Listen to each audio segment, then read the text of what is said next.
أهلا بيكم.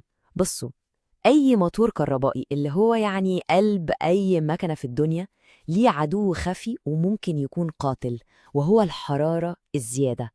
النهاردة بقى هنتكلم عن الحارس الشخصي للموتور، جهاز صغير قوي في حجمه لكنه بيحمي استثمارات ممكن توصل لآلاف.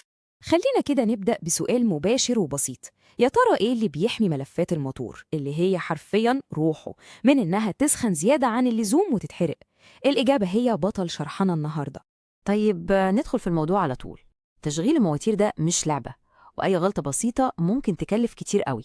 عشان كده عملية الحماية دي مش مجرد رفاهية، لأ، دي حاجة أساسية ومفيش غنى عنها.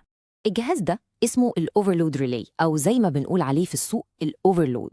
دوره إيه بقى؟ ببساطة شديدة هو البودي جارد بتاع الموتور. أول ما الموتور يبتدي يسحب أمبير أعلى من الطبيعي بتاعه لفترة معينة، الأوفرلود بيحس بالخطر ده وعلى طول يروح فاصل الكهرباء قبل ما الملفات تولع. وهنا بقى في نقطة مهمة جدا وبتعمل لخبطة عند ناس كتير.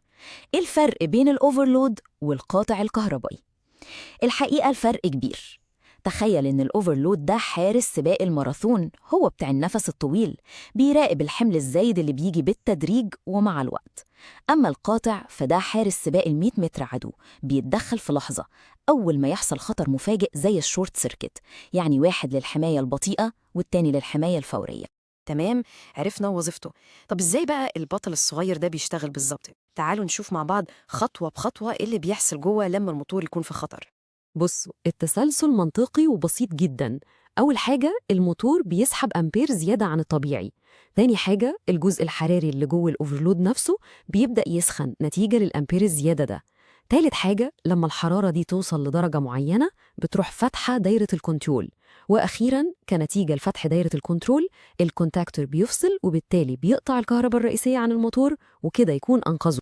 طيب نيجي للسؤال المهم، لو الأوفرلود عمال يفصل كل شوية نعمل إيه؟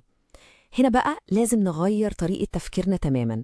فصل الأوفرلود المتكرر مش معناه إن الأوفرلود نفسه بايظ، لأ بالعكس، ده معناه إنه شغال وبيأدي وظيفته على أكمل وجه، وبيبعت لنا إنذار بيقول يا جماعة في مشكلة تانية خالص، الحقوا شوفوها.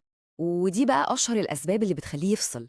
ممكن يكون الحمل الميكانيكي نفسه تقيل زيادة على الموتور، أو يمكن الرولمان بيلي بتاع الموتور أو الماكينة محشور أو قافش. وممكن جدا، ودي بتحصل كتير، يكون في فيزة من الثلاث فازات بتوع الكهرباء واقعة، فالموتور بيحاول يعوض ده بسحب تيار عالي جدا على الفاستين التانيين.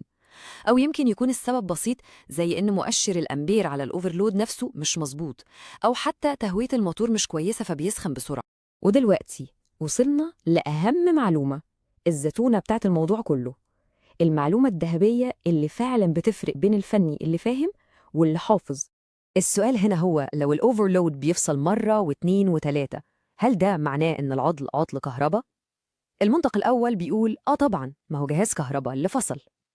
لكن الحقيقة ممكن تكون مفاجأة كبيرة، ودي هي المعلومة الحاسمة، القاعدة الذهبية. فأغلب الحالات العطل بيكون ميكانيكي مش كهرباء.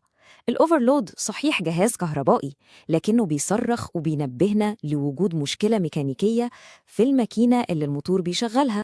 يعني الخلاصة هنا إن الأوفرلود ده مجرد مرسال، هو كل وظيفته أن يوصلك رسالة ويقولك في خطر.